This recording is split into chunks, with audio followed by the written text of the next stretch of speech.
Welcome back, everyone. Thank you so much for the overwhelming response to the White Spaces pilot episode. It feels great being back, and we've got quite a show for you tonight. So without further ado, let's jump into this.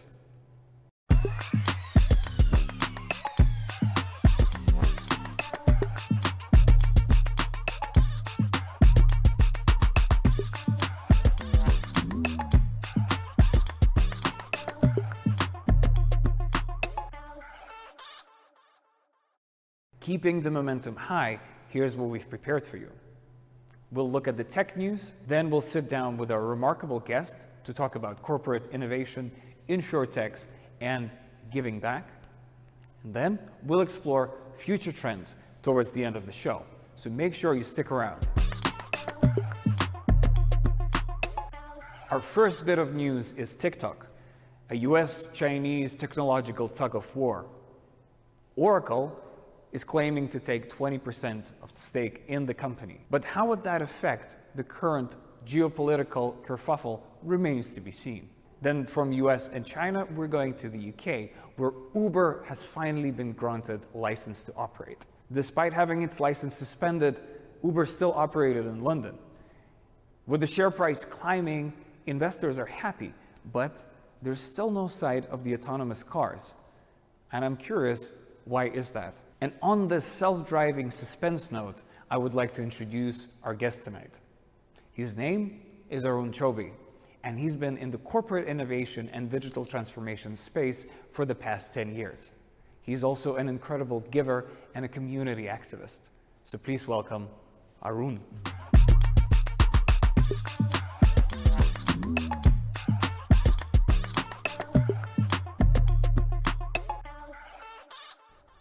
Thank you for coming, Arun. This is an absolute pleasure having you with us. And let's just jump into this right at the start. I am particularly interested in a topic that you cover quite extensively, InsureTech. So I'm still not sure where I place myself, whether I'm for it, against it, critic, skeptic. You know, I'm also an observant of what's been happening in the scene. So for example, the IPO from Lemonade, which is one of the biggest InsureTechs.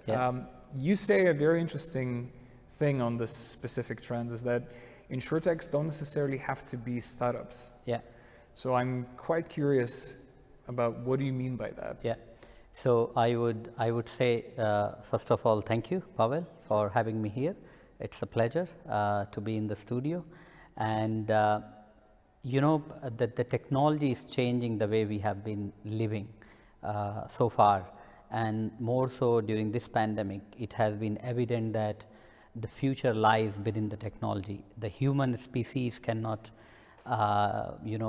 take themselves away from the technology. And in the InsureTech, when I say that for an InsureTech, it need not to be the startup, because there are certain players who are already doing certain stuff where they are building stuff for themselves. And if I would have to quote one particular business entity or a large conglomerate that is doing it, I would call Swiss Reinsurance company, and under the Swiss Re Corporate Solutions, what they are doing, they are building the technology for themselves, for their own particular business units, for own line of businesses, but then also taking this technology to the other peer in the entire insurance ecosystem, such as brokers or network of brokers or the other insurance companies. So if I have built something for myself, so far the trend has been that I would keep close to my heart and I would not share. But this trend is being challenged, and in that sense, the company which is doing it becomes an InsureTech, because ultimately the idea of InsureTech is leveraging the technology and building something to simplify the life of the customers. Be it if the customer is individuals, then we are talking about personal lines. If the customer is commercial businesses, then we are talking about the business insurance. So that's the reason that I would say that this is happening, and this is happening for the other companies as well, not just for Swiss Re Corporate Solutions. So these are the reasonings that I would call it out, that for InsureTech, you don't need to be a startup. Rather, you should have the culture and mindset to work and act like a startup. You can create within the big company, you can create a startup unit which takes this innovation and transformation. Very, very interesting. And I see that your careers has been pretty much in the corporate space. You've been with IBM, Yeah. been with IG, a bunch of reinsurances, Yeah. and you've been with Cognizant for the past 7 years. Yeah. But my question is more about what has been the most interesting attitude, so to say, from corporate or corporates when it comes to innovation and digitalization? What have you observed that you just went, oh my God, this is what's happening over here? I'm so curious. I would say I had the opportunity over the last 14 years, close to 12 years I have worked in the insurance. And I have worked with all the big four insurance companies, so property and casualty or the commercial insurers as well as in the reinsurer. And in those space, I would say when I started my career with Accenture working for partner reinsurance, and today when I work for one of the largest reinsurance company here in Switzerland, I would say that the journey has been tremendous. And what I see that these reinsurance companies or these insurance companies which have been client of my employers, they have the attitude of innovation in a way that whatever I have got, it should relate to solving a big problem. So for example, one of my clients, if I can quote anonymously, that they built a technology using your mobile phone. It can basically track the GPS location, and then it can tell you by accessing certain third-party data, it can tell you the score on a specific NatCat peril such as flood, earthquake, windstorm, not just these kind of peril, but also the socio-political perils such as terrorism, political risk using your location. So if you come as an underwriter or a risk engineer to underwrite or visit a particular property, you would be also able to view on your mobile phone that was the score of those non-conventional peril that we call, and based on that you can have the opportunity to initiate a conversation so that you can cross-sell that product. And taking those learnings, you can expand it to the travel and hospitality industry, where they can take this information based on the GPS and they can say, for example, customize their own offering for an Airbnb customer which wants a certain particular insurance policy. So these are the things that I would call into that segment, which classifies them from their personal to commercial journey. Mm-hmm. Yeah. Very interesting. Let's maybe take a step back. I mentioned this in my first question, lemonade, mm-hmm. Which in my very basic understanding is just taking an insurance policy and slicing it into 12-month subscription model. Yeah. Why are we not seeing more insurances and reinsurances doing something similar to what Lemonade is doing? I think Lemonade has got a unique model, and if you look at it, what they are serving is very commoditized, personalized segment. While Lemonade has been doing good when, let's say, you want to insure your jacket, you buy it, scan the price tag, keep it, and they will give you a receipt. And if the jacket is lost, you tell them, and their app will record certain information, and then based on that they would process. But the idea is that in this model is difficult to commercialize for the large and big risk. So for example, if we are talking about a warehouse insurance or commercial insurance, where players, big reinsurance companies or big insurance companies generate their maximum book, then that model becomes difficult, because you are covering a maximum risk and you need the protection as well as the acquisition cost, then the investment cost, then the running cost, and all this adds up together. So Lemonade model in one-to-one is very difficult to replicate for the commercial businesses, and that is why you see less and less attraction from the large players. But then the commoditized sector where, for example, you are insuring your watch, insuring your personal valuables, more and more other companies are also adapting to that model where basically you insure with us. So, for example, if you insure your car, you have been a good driver, you would be basically towards the end of it, the companies will pay you a no claim bonus or any rebate or certain reward schemes where these are being more and more rolled out. But the ticket size does a lot of magic, right? If you are talking about insuring really $1,000 or $10,000 or a renter's insurance or a homeowner's insurance, which on an year basis generate, let's say, $2,000 to $3,000 value, then this replication is very difficult for the big companies. And what they need to do if they want to go into that segment and compete, first of all, they will have to invest a massive amount of money to create something which is comparable with Lemonade, what Lemonade is doing, and then eventually offer something which meets in that particular small and personal business segment.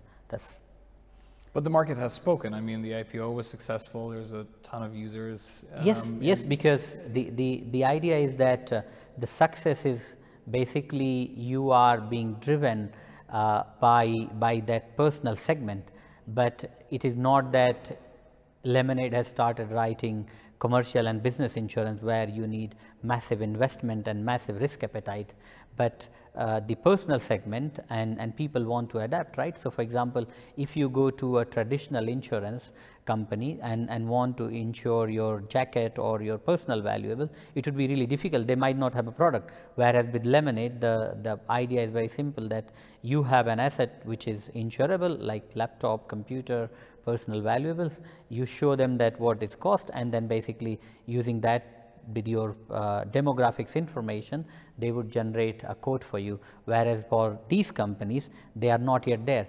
The question is, would they be there when the market is ready?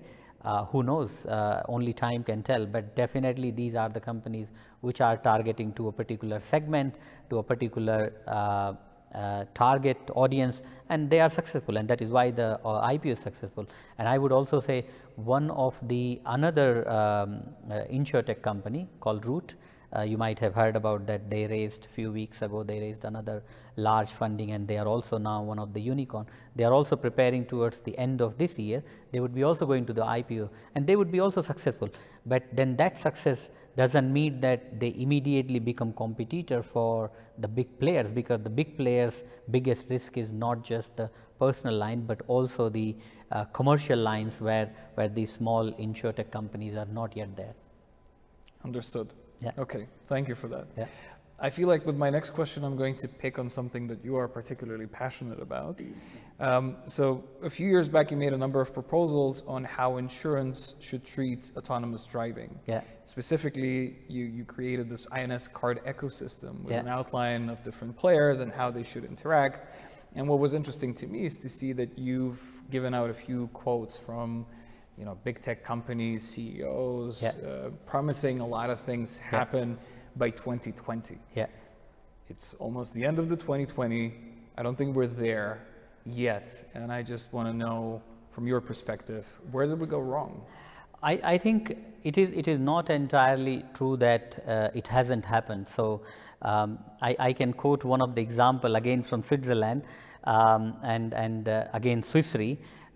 They have yesterday announced a partnership with Daimler, which is one of the largest auto manufacturing company, or it runs multiple entities including Mercedes. And what they are doing, they have come together, created a 50-50 joint venture company called Movings, and then there are other players who are also doing something similar.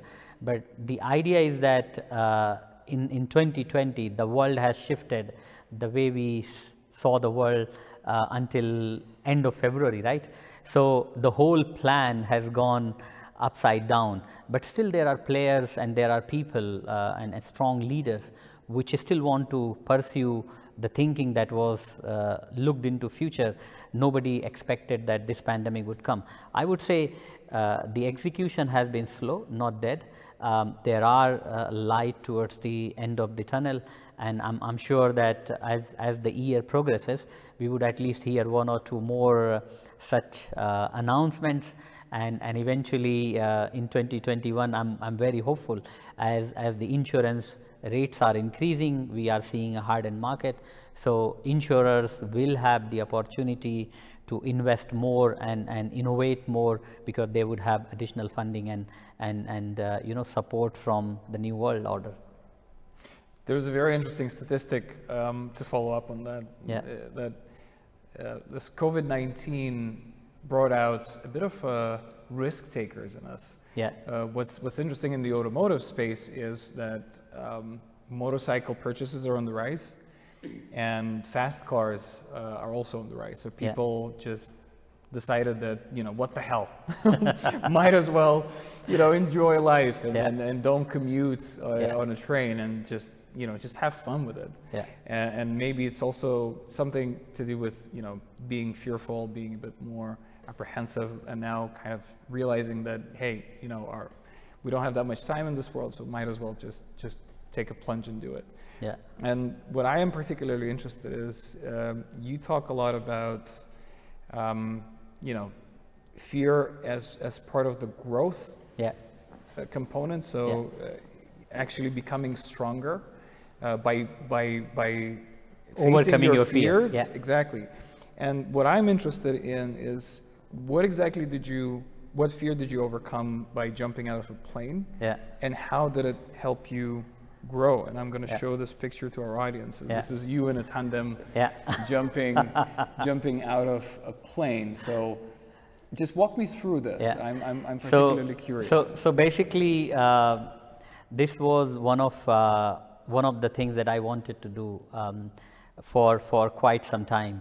And many people ask me this question, and I also agree with that statistics that you put together, that many people have bought bikes, they have bought high-end fast cars, and they are saying that let's do, who knows that how the life would be after 2020.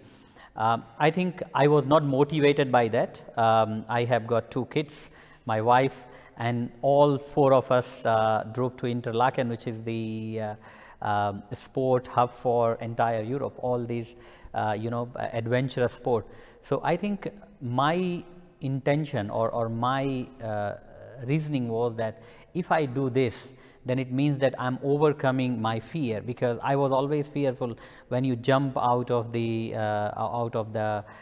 helicopter while doing the tandem. How would it feel, and what if the parachute doesn't open? And I must tell you that as the day approaches, I was a bit nervous. But then, you know, my elder son, he's more passionate, and he was said, "Dad, you should do it. Just don't worry about it. You just go ahead and do it." And what it takes away, that when you walk on the edge, you do not feel that you have something to lose. Everything else in the world, when you jump at the moment, in the first few seconds, you just feel that you are nowhere, you are nobody in this world. Anything doesn't matter. The life can end just within a fraction of a second, and you feel so free without any burden. When I'm sitting here, I'm still thinking about few things which I need to do about the work, about the family and the life, but then at that moment, your mind is free and just thinking about you, looking around, watching what is happening. And I jumped in, as I said, in the Interlaken. So in the backdrop, you will see Lake Brienz. So beautiful, so amazing. I would have never thought. And then when I came back, I met with my wife and with my both sons. They were on the field, welcomed me. I thought that that's the amazing experience that I could have, and then it was also an inspiration for my child. And after that incident, I must say that I'm more confident, feel more energetic, and I feel that if I can do that, then I can literally do anything. Seriously, that's the advantage, and that's the takeaway from that jump that I have got. Yeah. Incredible. So overcoming your fears is quite inspirational, and I'm thank you for this. I think this is Incredible experience. I'm still fearful. You know, maybe one day I'll get. Maybe when you have your daughter, she inspires Exactly. you to do that, right? So, yeah. Yep. Yeah. Maybe that could be the case. Let's maybe pick at your educational background. Yeah. Right. So you're also an educator. Yeah. And you're very passionate about this. And I've introduced you as a giver and a community activist. So, what drives you to sponsor kids' education in India? What is the main driver for your contribution? So I would say that in India you will find all sort of good things and all sort of challenges that the world has. India also has all sort of opportunities that the world can give you. And I am an example. So I come from a village in India, which is one of the most backward areas of India. But the one thing that India has to offer, that if you are willing enough to take the risk, and education is something which can make you from the ground and take you from the ground to the top of the world. Basically, the whole sky can be yours, right? In that terminology. And while studying, I had this massive support, not only from my family, but also a lot of well-wishers and family, far from the family members and friends who has supported me during my journey. You would not believe that during that, when I was out of my college, I had to get a scholarship, not the scholarship, basically the loan to fund my education. I had to write a letter to President of India. And in all fairness, in a country where 1.3 billion people live, the President of India replied. His name was Dr. K.R. Narayanan, one of the best presidents that India has. He replied, and it changed my life. I got with his letter and his replies, I contacted few people and I got the educational loan. I paid that loan. I was hired by Accenture. At that time, Accenture was one of the world's top 3 tech companies. It is still today, and I'm very proud of as an alumni of Accenture. And then I never looked back. I started in the technology and worked with Teradata, IBM, Flagstone, multiple places. Now here in Switzerland. And I also did my MBA. And all through this journey, the risk-taking capabilities and the support from the friend has helped me become what I am today in all the possible ways. So when I looked at it, me and my wife, we both are passionate about the education because it has changed our lives individually. So we thought that how could we help other kids, right, who are being discouraged or who are having difficulty. So we came up with this idea of Facebook because in India, Facebook is now the one of the most flourishing social media websites. So everyone is on Facebook. We thought that we should be starting a Facebook page, and we call it Padhaku Studios, part Hindi, part English. And we thought that we would give the scholarship to the student who shoot up to 1 minute video, and they basically share that video with us, telling about what they want to do, why they want to do, and what's their inspiration, what they want to become. We have started giving the scholarship, a weekly scholarship. Doesn't matter which background they come from, as long as they are students, we support them. So with this, we have supported in 2020 close to 28 students. 60% of them are girl students. And what we have found that many people come and say that this gives them the hope and encouragement that there are someone when there is a real need for them to push, like to give them the knowledge, to share them, there are people who can support. So I think what I was helped 20 years ago, it is my way of returning back, because the people who help me, they don't need that help, right? Because they are already big enough. So this way, when you return, it's the karma playing back. Somebody helped me, I'm helping back. And when they become somebody in their own life, I'm sure they would pass it on. So that's my motivation, you know. That's extremely inspiring. Yeah. So, and you said 60% of the students that close to are girls. So out of 28, I would say close to 20 or 17 or 18 are girl students. And do they have a particular focus? Is it more STEM? Is it more, you know, other studies? What No, are their I think interests? mostly from class 1 till class 12. So we haven't got the scholarship where the graduates are coming and applying for the scholarship, but mostly the people who are studying in the primary schools, government schools, not the private funded school, government school, who come with the minimal earning background, whose financial conditions is poor and weak. These kind of the people and students, they come to us. And interestingly today, I must also thanks two of my friends. One name is Sunny, and he heads one of the warehouse center in India called Delivery, and another friend called Mohit, college friend. They both together with me, we two, or rather we three, helped one of the very bright candidate who's studying now in the intermediate in India, a student, to fund his entire year's fee. So three of us, it is one of the off cases. We don't do it because whatever we do is in our individual capacity. We are not going and asking for charity from the businesses and corporates, but from our own earnings we support this. And three of us, we supported just one off case because the kid is really bright. And trust me, Pavel, after a few years, he would be one of the best bright minds in India. So this is our way of, you know, serving the country, serving the community, and then the world, right? Because the more good people are in the world, the more prosperous and healthier world we would be leaving for our children, right? So that's the philosophy and thinking.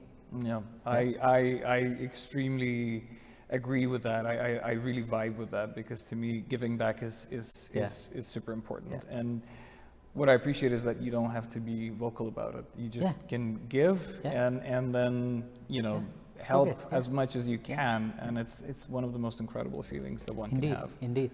And 2 days, 10th October, we had the World Mental Health Day, right?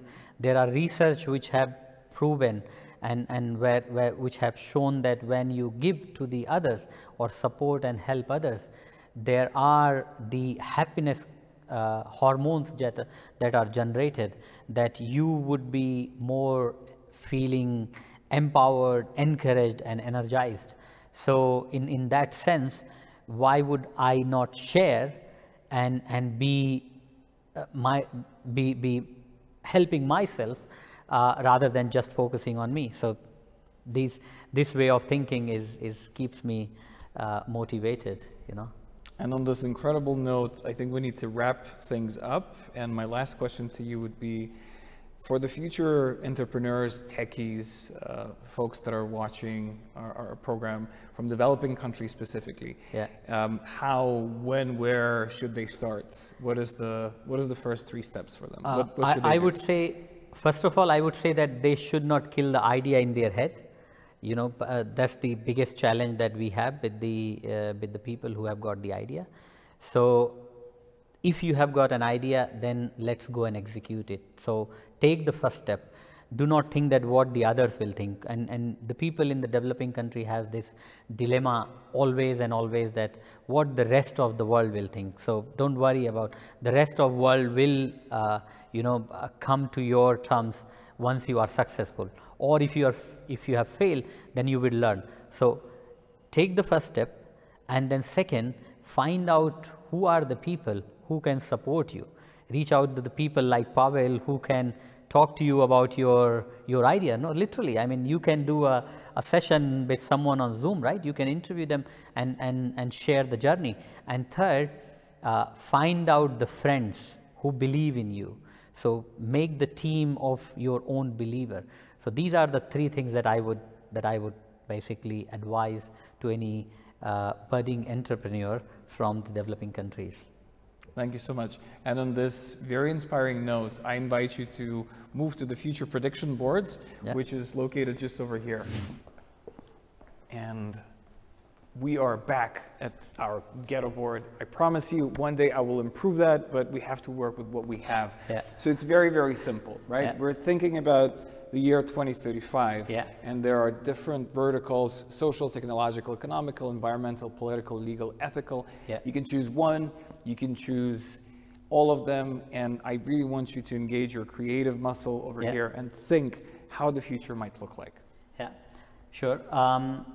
Do I need to pick one topic, or you can go for all of them? You can just cherry pick. It doesn't really matter. Let's talk about social, political, and environmental. Sure. So because I'm also a political sciences student, studied at University of Allahabad, or now Prayagraj, and in terms of would you be asking any specific order, or I just should go ahead? Go for it. So I think my personal belief is that the way we know the world today, society would become more local from global. And we are already seeing the trend right now. So if you talk about, let's say, in the year 2000, then the world was more opening up after the Y2K crisis. But now what is happening, especially after the pandemic, we will see more and more people trying to build their own, for example, supply chains, not back in Asia where they are dependent on one particular country, and societies would try to become more resilient so that they are not dependent on the other countries when the border is shut for another pandemic, for example. So I think that the massive shift together we would see on the social front. And this would also change the people's thinking in the society, how people have appreciated the entire world before. They would be basically trying to think that the world is coming much closer locally rather than globally. And that is why I would say that it would become more local. Now, on the economical side, I personally, my intuition says that it would be essentially more beneficial to the one who are already have acquired that wealth. So in a sense, rich would be pushed to become probably more richer. However, the world and new wage of technology, if the people who are on the lower side of the economic ladder, if they pick up the new technology such as AI, machine learning, and adapt it, especially say for example countries like India or countries like in other Asian countries, when they pick up the new technology and build their own strength in that, they would be also becoming richer and richer. Otherwise, we are already seeing almost all the Asian countries having the decline in their currencies. And if the trend continues, then we would see that the people who are having more power and geopolitical power, then they would be pushing around the countries which are not at that stage. So building on the strength for the developing countries and the economies is really essential in that sense. And whereas for the existing developed world, the challenges would remain that how to create the new balance in the new order. And that is how I would switch now to my political arm of this whole conversation.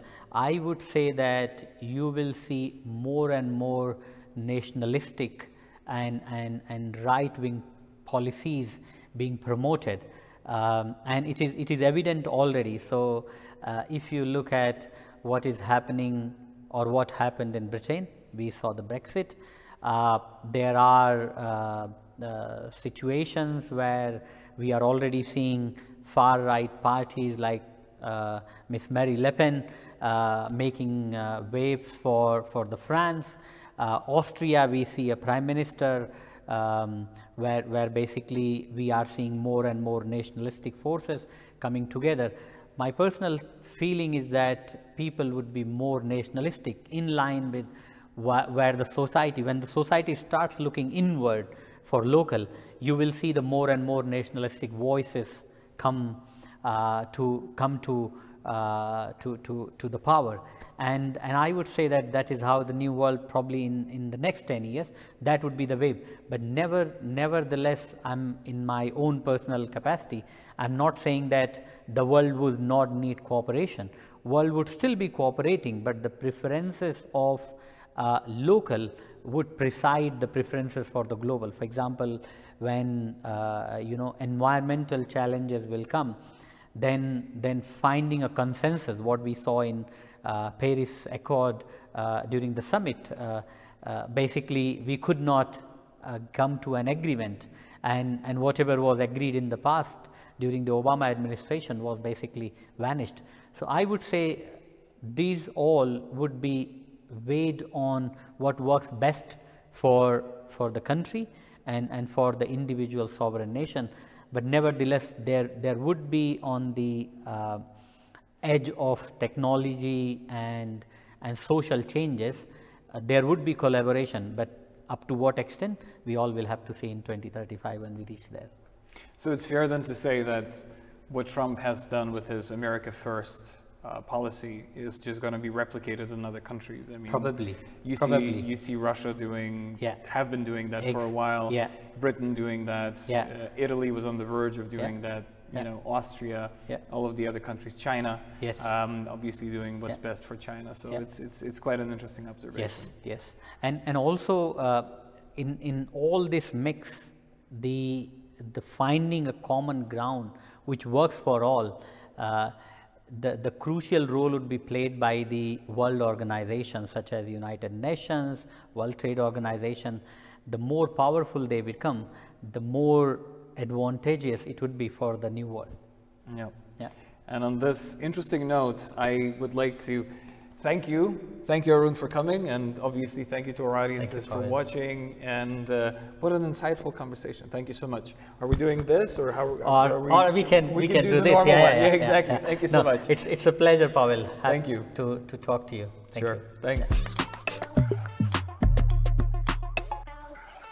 That's a difficult question, as I told you earlier. I think if I look back 15 years, 16 years before, I would say that I would probably have focused more on studies. I was good at making friends, and I was good at doing the studies, but I was not the best. And looking back today, I would have focused more on studying, and also I would have avoided doing few things that I did, but I think the things that I did made me ready for the future. So I always tell to my friends and also to my son now that study helps you to get the first break. It's the ticket for entry into the house. But then once you are in the house, for the hustle and bustle of the world, the thing that you were mentioning that especially the entrepreneur should have the courage and go for the fight. I would say the learning from the outside of the campus is actually the true learning. So I would have probably focused more on building that learning, but you know, that is how the life is. As it comes, you take it and then you build yourself and go for it. And that's what I would say, that maybe study more and do few more crazy stuff that should have I avoided, right? So fair. Yeah. And if you could give yourself one book, what book would that be? I think in the modern days, I would today definitely ask anybody to read Prisoners of Geography. It's an interesting, incredible book written by one of the best journalists, and it tells you how the world order is and how it has become. But then if someone asks me another book that tells about how we should live our life, I would definitely talk about Gita. It's like Srimad Bhagavad Gita. It's also called a religious book based on Lord Krishna and basically Arjuna, who's in the Indian culture treated as one of the ultimate warrior for dharma. Lord Krishna tells him that how he should be going for the fight, whereas he was not willing, because on the other side he saw his old relatives and far away family members. So I would say these two books I would recommend anybody. If you want to learn about the world, read the Prisoners of Geography, and if you want to learn about the life, Srimad Bhagavad Gita is definitely a must read. Thank you for tuning in. I hope you had a lot of fun watching this episode.